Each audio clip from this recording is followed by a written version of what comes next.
Hey, ladies and gentlemen, welcome back to the channel. As always, it is Nick here, back with your daily crypto news and analysis. And today, we're going to be talking about Ripple and XRP, as was the vast majority of crypto and finance. And with that being said, I hope that you are all having a beautiful day or a beautiful night wherever you guys are out there in the world. First and foremost, I want to take you guys back to 2022. FTX implodes. At that time, I was making videos regarding the situation. The number one thing I said was this is ammunition. It was ammunition for the regulators, for the anti-crypto politicians, and the prominent figures around that agenda. It gave them everything that they needed. I have always said that FTX got the free pass. It got through the doors of the SEC. They walked out of the doors of the SEC without any major red flags from the SEC or anything. Why is that? Because it was a planted seed. They wanted to make sure that FTX imploded. They wanted to make sure that it was such a big deal that they could make an example of that and utilize it to go after Coinbase, Binance, Kraken, Bybit, any and all exchanges. And that war is still going on. A lot of people still completely forget the fact that Coinbase is in the middle of a lawsuit with the SEC. Binance just agreed to a $4 billion plus settlement, which did happen back in, I want to say like November, September. But now they officially have fully in court agreed to that settlement. On top of that, Kraken still does get scrutinized quite a bit. Other exchanges, not so much yet, but guess what? What really matters here is the largest exchanges in the space are being targeted. And even decentralized exchanges did get scrutinized as well. Don't forget that. So that's still ongoing. That's still a big problem. Now, again, I want you all to understand that a lot of these exchange problems happened right after FTX. It really makes you wonder, what plans does the regulators, the central bankers, the big bankers, what plans do they have? Let's talk about a few things. So, Nigeria blocks access to Coinbase, Binance, and Kraken. Seems typical, right? But it happens as their national currency falls to record lows. That's the significant part of this. One thing that I always have mentioned in the past is banks. Let's talk about crypto for a second. Why is crypto heavily scrutinized when it's an asset class that doesn't even have $2 trillion at this moment tied to its name? Why is crypto so heavily talked about in a negative light? Why is crypto always being targeted? What is the deal here? Well, it's as simple as this.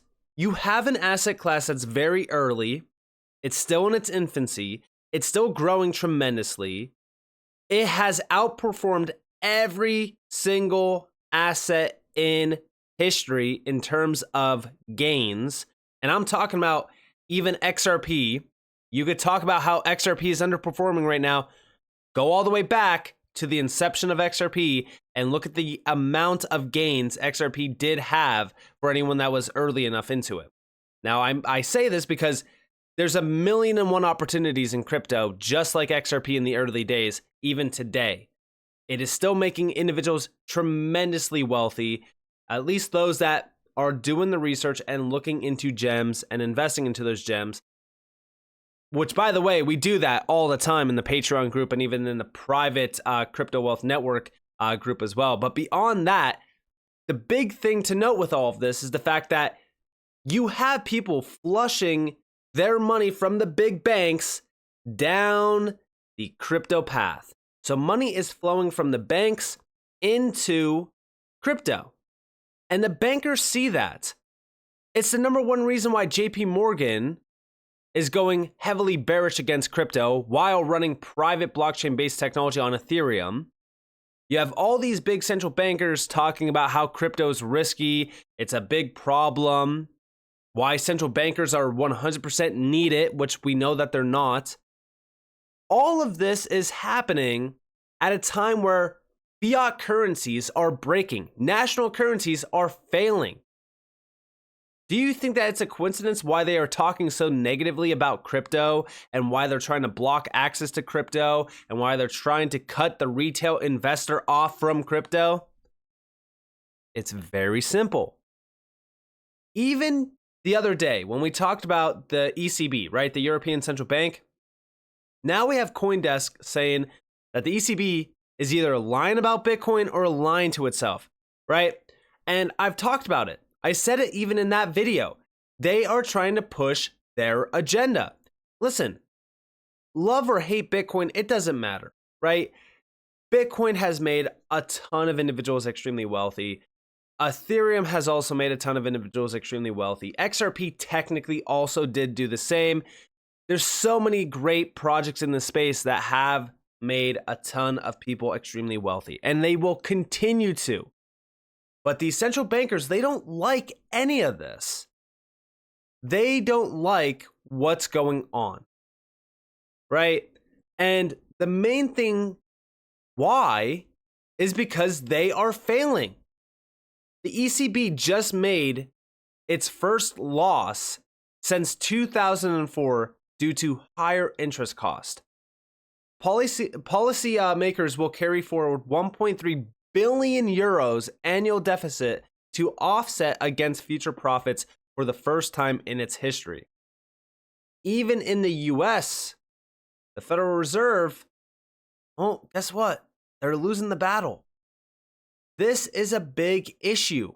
And I feel as though not enough people are looking at the fact that they have to spew their nonsense about crypto. Because guess what? Money is flooding out of the traditional system into crypto. It's all about crypto. Everyone is focused on crypto. ETFs are making massive waves, which we also talked about.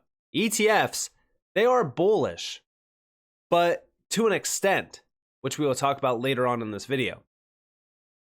But the big thing that we have been addressing is the bills, right? Elizabeth Warren's bill is an anti-crypto blanket ban. Big shout out to Perry on DC. She has made 2 videos, which I'm going to play both of them. First and foremost, I'm going to play this one, which is pretty much an ad for the petition. I think everyone should go sign this petition. This got started on December 16th. Only 12,349 people signed up for this. Guys, sign this petition.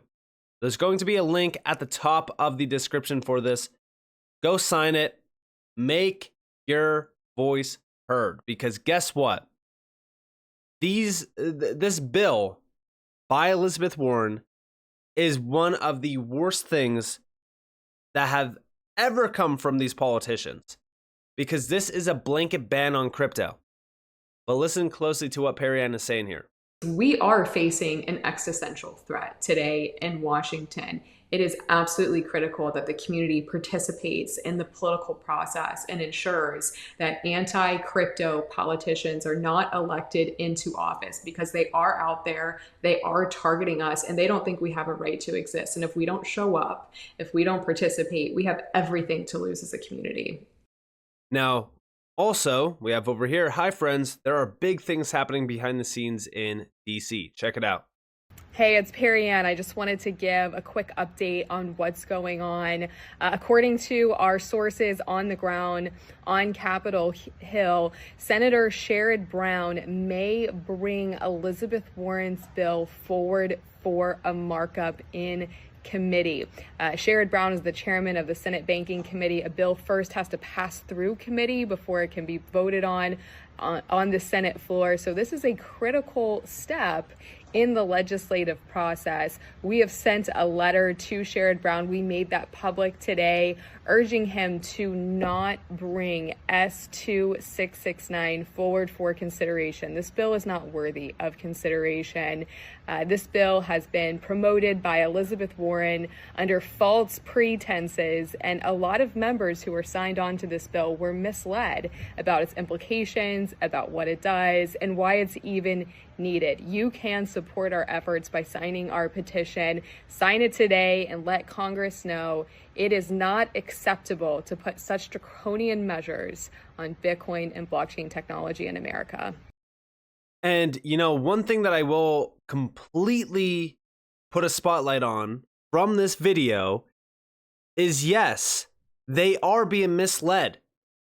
We can't just put all of these politicians that are supporting this bill into a basket with Elizabeth Warren. And the reason why is because a lot of these politicians that are also agreeing with this bill, they're under the impression that this is an AML and KYC bill. That's what they're under the impression of. And I even said this, right? I actually quoted the original tweet that I talked about, which was Nigeria blocking these exchanges. I said that the writing is on the wall when it comes to what's happening. If you are not already positioned heavily in crypto and have been prepared, it's going to get significantly harder to do so in time. And yes, they are putting up obstacles. They're blocking the retail sector. A lot of people want to say, no, they're not. They're not doing anything. They can't block the retail sector, blah, blah, blah. Listen, fresh capital, fresh liquidity is so crucial for the space. The normie investor is not downloading Uniswap and downloading, a decentralized wallet to access Uniswap or PancakeSwap, whatever the case may be, right? They want to invest through Coinbase, through, Uphold, Binance, Kraken, you name it. But now, considering the fact that they are trying to go after these exchanges, it is making things a lot harder, especially for the access points. That's a big problem. That's where things get a little bit more challenging to prepare for what's actually coming. But I said, I can't help but to feel as we march closer and closer to CBDC launches, governments will try their best to put shackles on the space. This is also why it's crucial to fight back against blanket bans on crypto that are disguised as KYC AML bills like Elizabeth Warren's bill. The European Central Bank already showed their hand when it comes to crypto as well, and they continue to. Central bankers are not pro-crypto. It directly limits their role in the global monetary system, and yes, it does. This is why they continue to try putting a stain on crypto and push the negative sentiment around it. Proper education behind this technology is extremely important so that the masses understand the truth about crypto. Regulators, politicians, bankers, they all continue to strategically misinform the masses so that it's easier for them to push their agenda. And yes, education, guys, is so big because guess what? When you educate the masses about crypto and the true meaning behind the space and the technology behind the space, that's when things start to change drastically. That's when any supporters of these politicians start to turn against them. Whether they are blue or red, it does not matter. We are here for pro-innovation. We are also here for, access. We deserve access to crypto. It's the same exact thing for stocks, right?